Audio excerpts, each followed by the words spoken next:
At ayun na nga guys, samahan nyo nga kaming lumibot dito sa karatig bayan namin na kung tawagin ay Coachelle Amsi. At sa mga panahon na to, inip na nga tong si Sammy. Tanong na siya ng tanong kung matagal pa ba? Matagal pa anak. Relax ka lang dyan. At enjoy nyo yung view. Wow, ang ganda, diba? Konti na lang.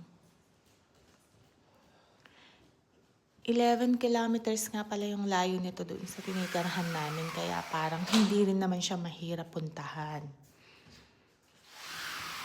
O diba guys? Samahan nyo kami. Tara!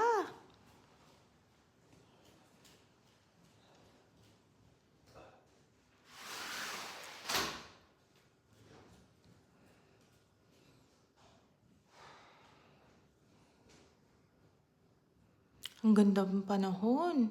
Ang ganda ng araw.